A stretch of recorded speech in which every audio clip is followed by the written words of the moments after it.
le conseil au gouverneur. En fait, le fait que c'est en secret ou non, c'est pas une fin en soi. La fin en soi, c'est de ne pas créer des troubles et ne pas donner des idées d'insurrection aux autres. Donc, al-maqasid huna, al-maqasid sharia, c'est quoi? C'est en fonction de l'intérêt supérieur de faire telle ou telle chose. Et en l'occurrence, dans la majeure partie des cas, l'intérêt supérieur de la religion veut que le conseil envers le gouverneur soit fait de façon discrète. Car de toute façon, quand c'est public, comme le disait savant, d'ailleurs Ibn Rajab il a consacré une mélissa sur ça, ce n'est pas un conseil, c'est une fadiha. Donc c'est pas une nasiha, c'est une fadiha. Une fadiha, c'est-à-dire qu'en fait c'est une dénonciation. Ce n'est plus un conseil. Donc si quelqu'un par exemple il utilise les moyens par internet pour dénoncer des exactions du gouverneur, ce n'est plus une nasiha. Après, est-ce que ça remédie au mal ou non, c'est notre sujet. Si en l'occurrence ce moyen pouvait éventuellement dissuader le gouverneur de perpétrer des exactions, à la limite pourquoi pas. Mais cela réclame un certain nombre de conditions et cela réclame de regarder un certain nombre de facteurs et que la chose soit faite de la façon la plus lucide possible et la plus pondérée. Mais premièrement, ce moyen de dénoncer les exactions du gouverneur, s'ils étaient à même de le dissuader de ces méfaits en eux-mêmes, ce n'est pas un conseil. Mais si c'était un moyen d'arriver à atténuer ou d'empêcher le mal, ça pourrait être effectivement un moyen. Après, la personne qui s'engage dans une telle initiative, elle ne doit pas se fier aux apparences, ne pas se fier, à des conjectures. C'est pas probablement que là, ce n'est pas le genre de domaine dans lequel on fait des expériences. Au vu des conséquences peuvent être terribles. Il faut que la personne elle soit convaincue, on va dire à 100%, qu'il y aura effectivement des résultats probants à procéder à une telle action ou à entreprendre une telle initiative ou à se lancer dans une telle entreprise. En tout cas, les moyens modernes ou en tout cas les mécanismes modernes de gouvernance tolèrent plus ou moins, peut-être un peu moins dans le pays arabe, mais ça commence à entrer, tolèrent plus ou moins, on va dire, la critique des gouverneurs. Donc à la limite, pourquoi pas ne pas utiliser cet outil, mais si c'est fait dans un cadre, on va dire, pondéré, lucide encore une fois, avec le seul et unique but de diminuer le mal, et non pas avec des intentions de s'arroger le pouvoir ou des intentions insurrectionnelles, mais souvent malheureusement les deux vont ensemble, hein.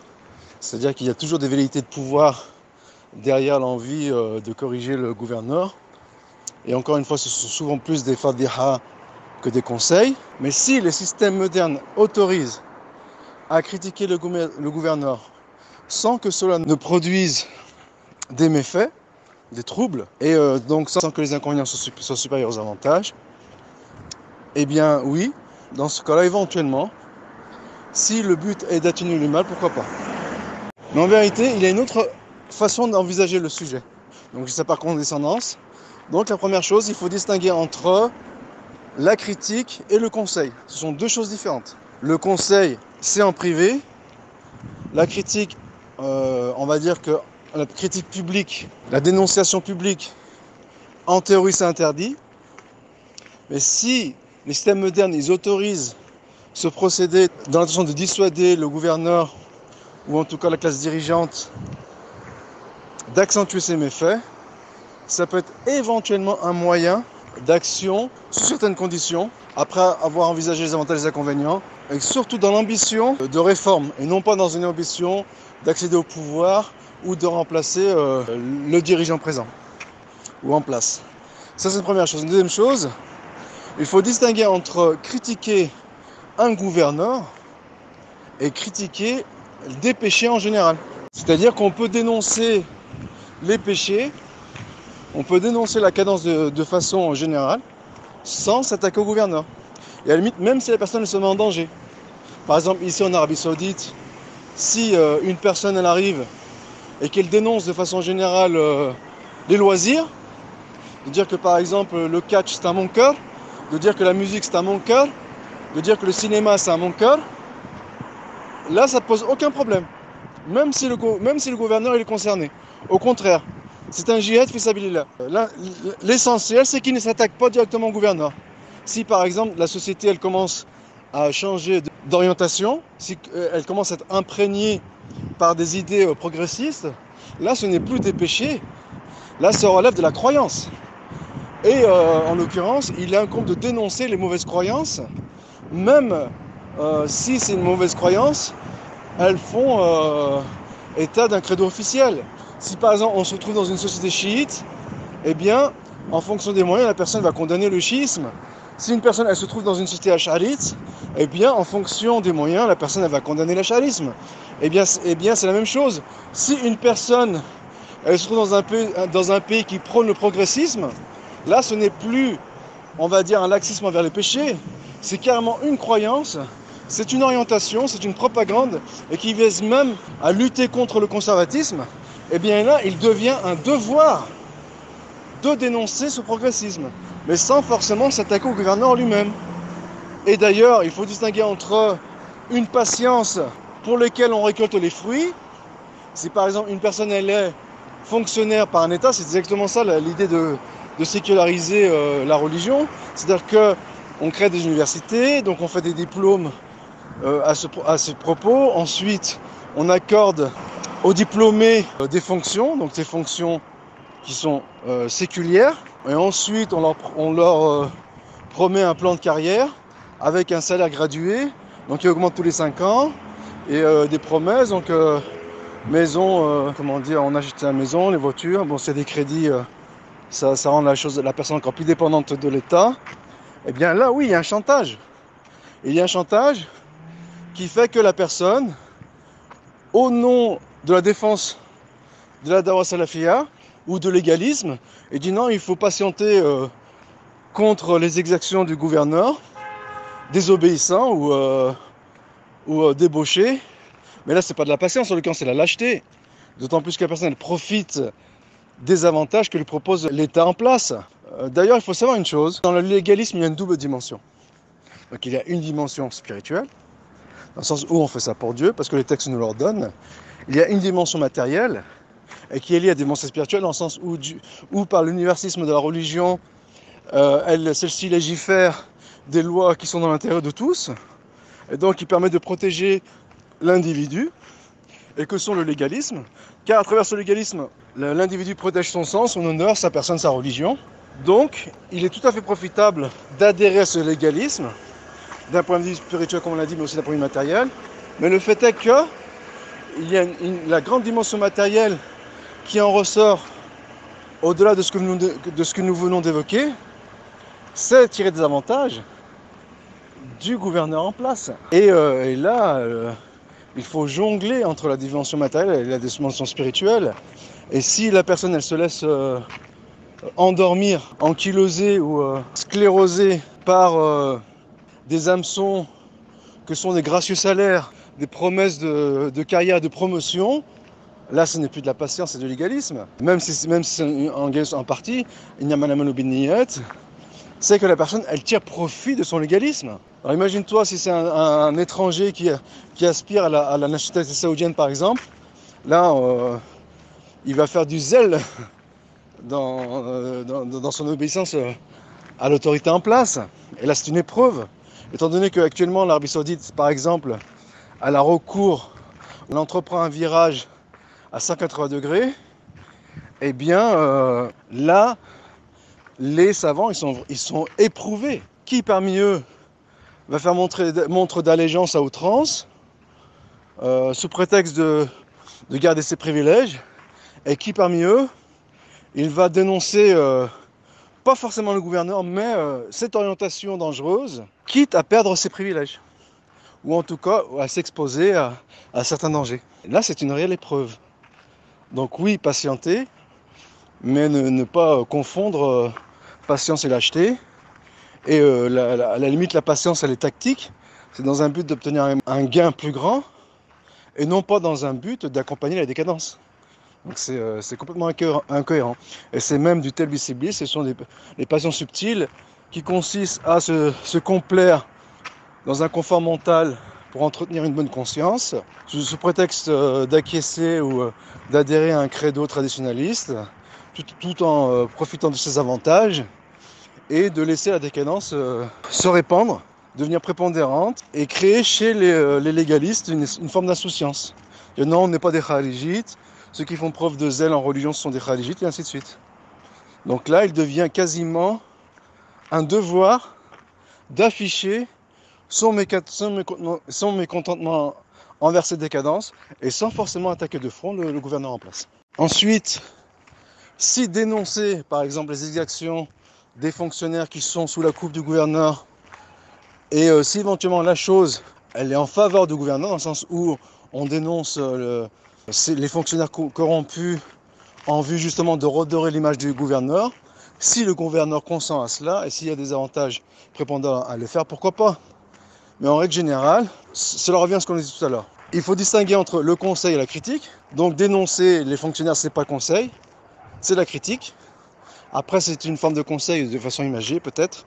En tout cas, si les mécanismes en place, ils tolèrent la critique des fonctionnaires corrompus en vue d'amoindrir les velléités de corruption, et qu'il n'y a pas en retour de désavantages à le faire, pourquoi pas? Et parmi les conditions, il faudrait que le gouverneur lui-même, il acquiesce ce genre d'initiative. Et si ce genre d'initiative lui porte préjudice, le fragilise et permet par un chantage de donner le dessus à la dissidence, et par cette fragilisation permettre à l'Occident d'exercer un chantage plus grand sur le gouverneur, en faisant pendre au-dessus de sa tête l'épée de Damoclès, la dissidence, et en faisant peser sur lui des menaces d'insurrection, là bien sûr que les désavantages sont plus grands que les avantages escomptés.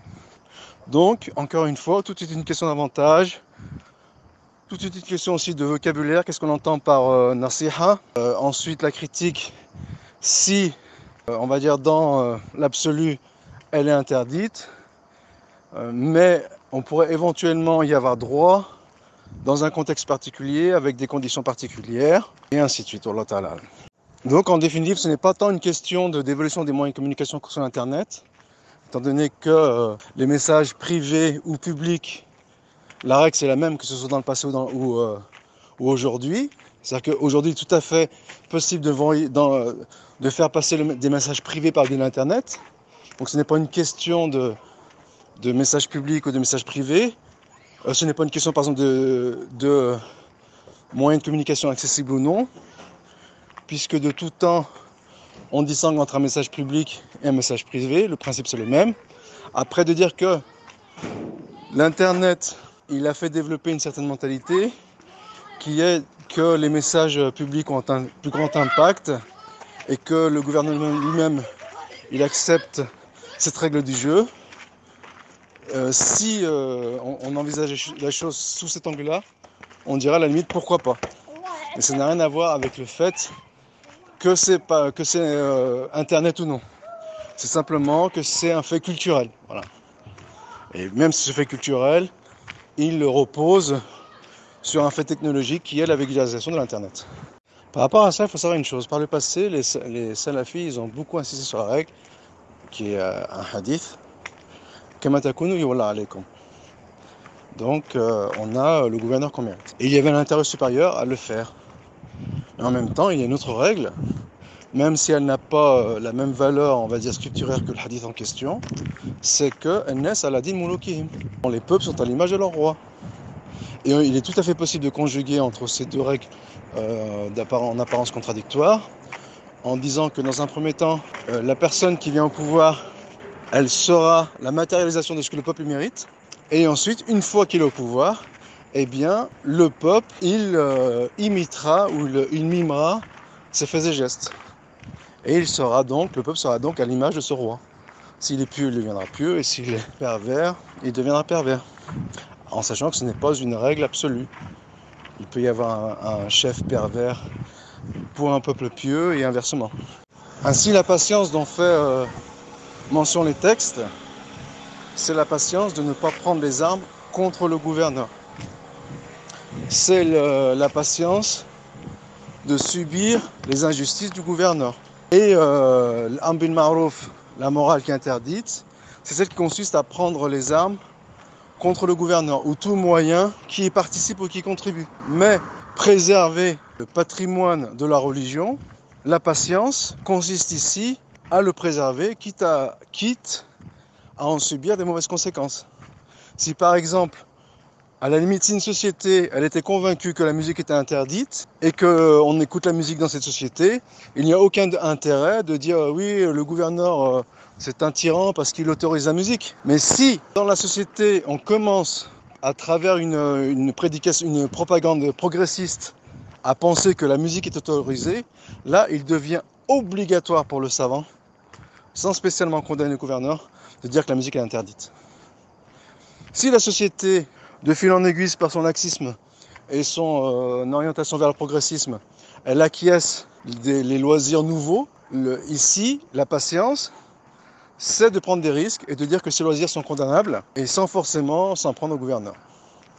Donc les choses sont entremêlées, tout est relatif et il faut démêler ce casse-tête pour en tirer un discours constructif et ne pas se laisser scléroser par des tabous et sous prétexte que de part et d'autre on assimile mal cette question et soit on se fait traiter de laxiste, de soumis, de vendu, ou soit on se fait taxer de kharijite.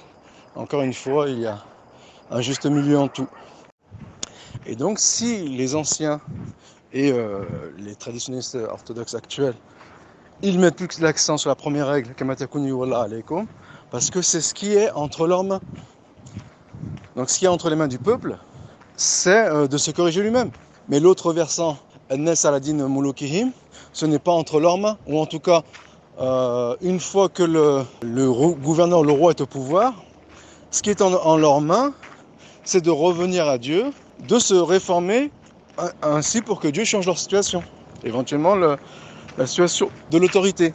D'où la raison pour laquelle, étant donné que l'homme par nature, il refuse l'autorité, il est beaucoup plus pertinent de les ramener à l'ordre en leur disant que vous devez vous réformer, que de leur dire vous êtes à l'image de votre gouverneur, s'il prend un mauvais chemin, eh bien vous prendrez un mauvais chemin.